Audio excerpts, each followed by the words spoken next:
بسم الله والابن والروح القدس اله واحد امين. النهارده الحد الرابع في شهر طوبة، والانجيل بتاع الانسان الاعمى منذ ولادته تفتيح عينيه.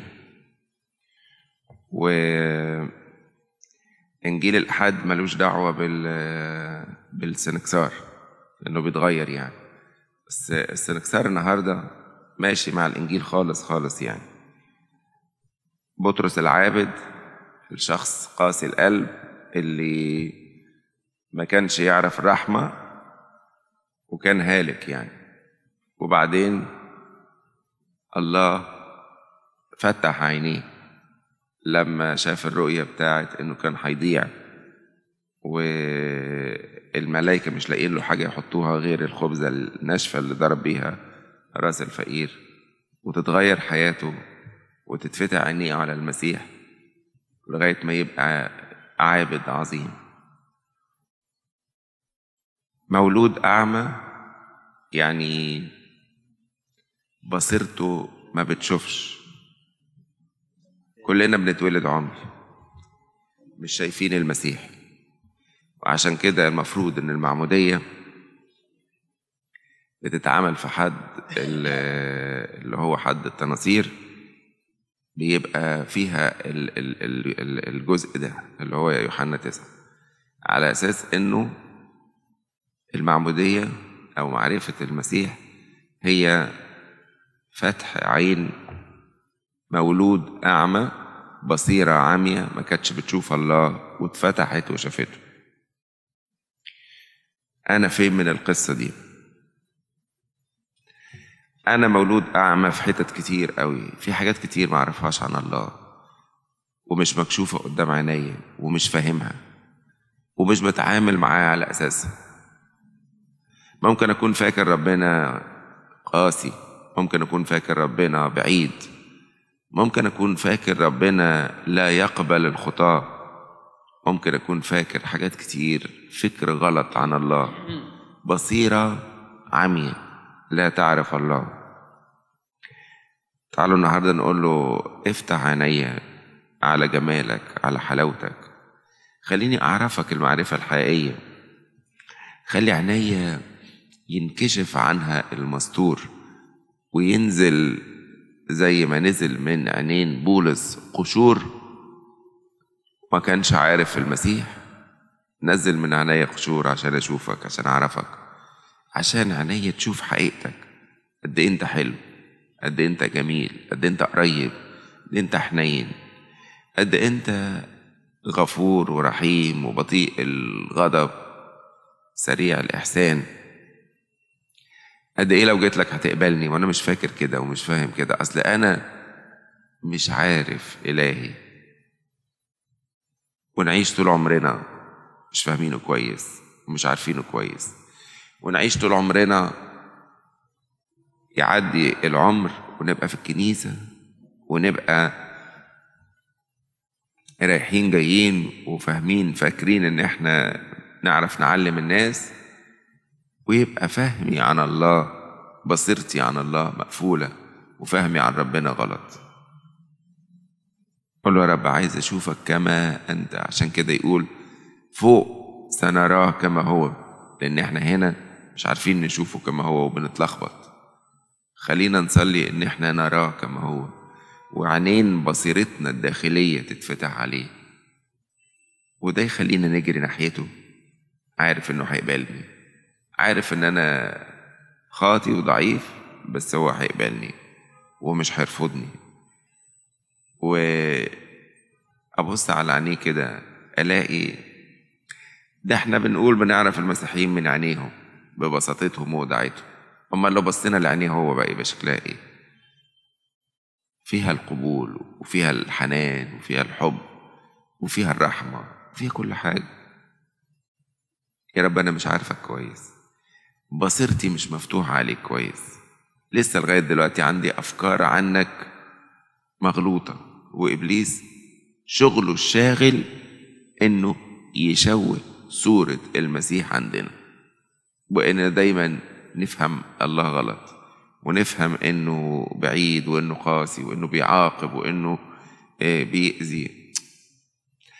العقاب والأذية دي هتيجي في الآخر للي مش هيقرب، لكن هو لا يريد أبدا أبدا موت الخاطئ مثلما يرجع ويحيى، لا يريد هذا.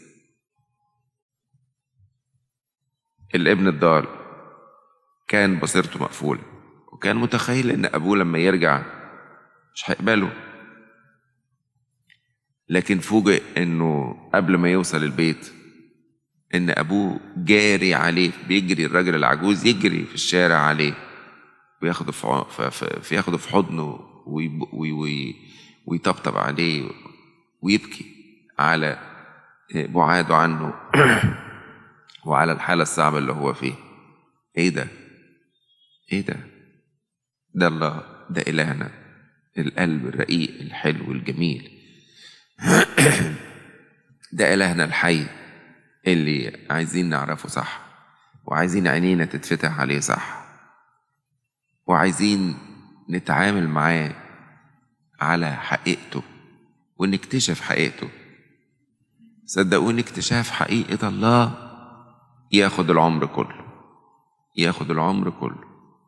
على قد ما تقرأ في الكتاب، على قد ما الروح القدس يكشف لك مين هو الله وحلاوته قد ايه. وعلى قد ما الكتاب مقفول، على قد ما بصيرتي مقفولة، ولا هعرف ولا هكتشف، وهيبقى كله كلام في كلام، وهبقى بعيد عن الله. اقرا الكتاب وقول له يا رب يا روح الله افتح بصيرتي، خليني اكتشف يسوع اكتر. راجل اعرفه من القاهرة من كام سنة، القصة دي الراجل ده كان راجل اعمال ومشغول، ويعني مشغول في الدنيا ومش في راسه خالص العلاقة مع الله. الله تعامل معاه وجذبه ليه يعني، فاندفع في حب المسيح بشكل قوي جدا جدا، وجاب انجيل كبير وبقى يقرا الانجيل وهو راكع ويقفل مكتبه عليه، جاب منجليه كده عشان تمشي يعني على قد مستوى القرايه، وبقى يركع ويقرا الانجيل.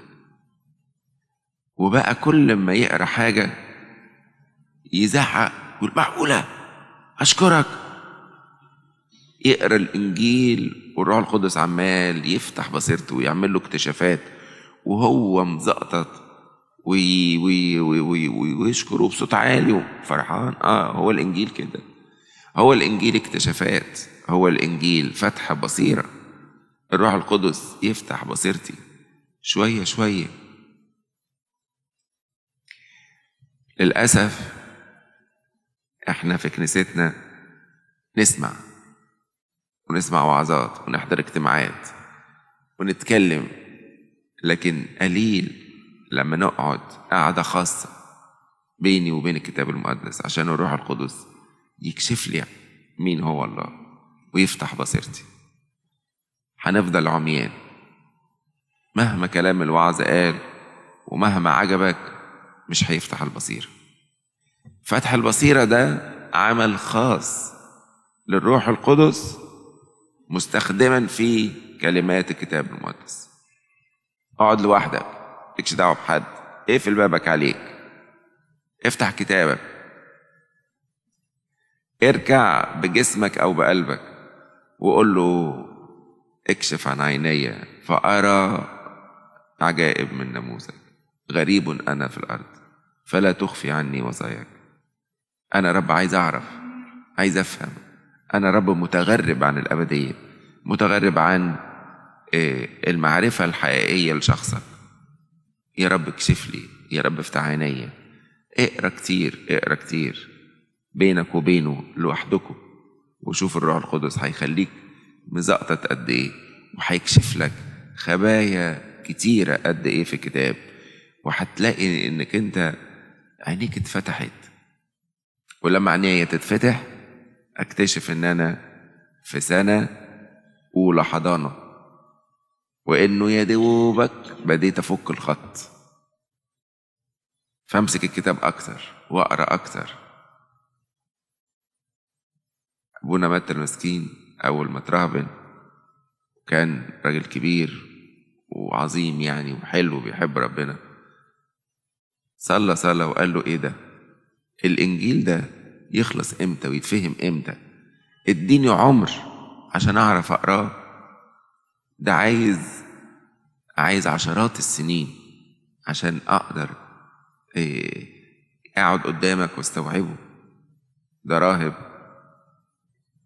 يعني كرس نفسه ربنا وحس ان محتاج عشرات السنين، وانا بدي ربنا 5 دقايق كل يوم ان اديتها ومش شايف ان انا محتاج كتير. يعني كويس، ده انا احسن من غيري، اصل انا بفتح الانجيل. خسارة نطلع السما فقراء، عايزين نطلع السما اغنياء، عندنا كنوز كتير والروح القدس فهمنا كتير وعشنا على قد ما فهمنا. قول له رب النهاردة مع المولود أعمى افتح عيني عشان أعرفك، افتح عيني عشان أشوفك. كل يوم افتح عيني، كل يوم عرفني، كل يوم اكشف لي حتة زيادة. مفيش غير الركوع قدام الكتاب، ومفيش غير إن الروح القدس يأخذ مما له ويخبرنا، ومفيش غير إنه يكشف عن عيني فأبصر العجائب اللي موجودة في كتابه، وعيني تتفتح عليه وأشبع بيه وأجوع وأكل تاني وأجوع وأكل تاني وأجوع وأكل تاني. وعلى قد ما أكتشف على قد ما أخد نعمة، وعلى قد ما حياتي تتغير.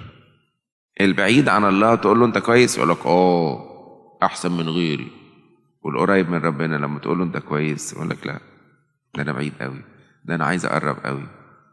ناخد العمر كله نقرب، ناخد العمر كله نكتشف إلى ملء إقامة المسيح.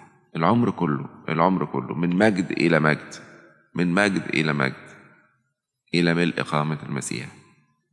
عايزين عمر طويل. طيب قبل ما نطلب عمر طويل عشان نكتشف الإنجيل، طب ندي له وقت. تيجوا ناخد قرار كده وعهد إنه كل يوم ندي ربنا، قصدي أدي نفسي فرصة كده آكل من الكتاب المقدس. إيه رأيكم؟ ربع ساعة ولا نص ساعة؟ ناخد إيه؟ نص ولا ربع كفاية؟ نص كويس؟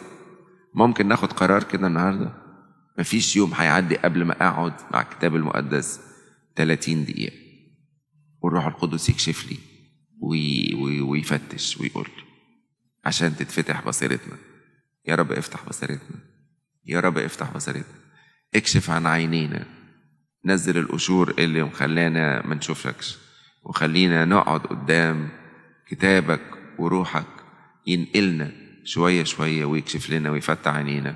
لإلهنا المجد في كنيسته من الآن وإلى الأبد.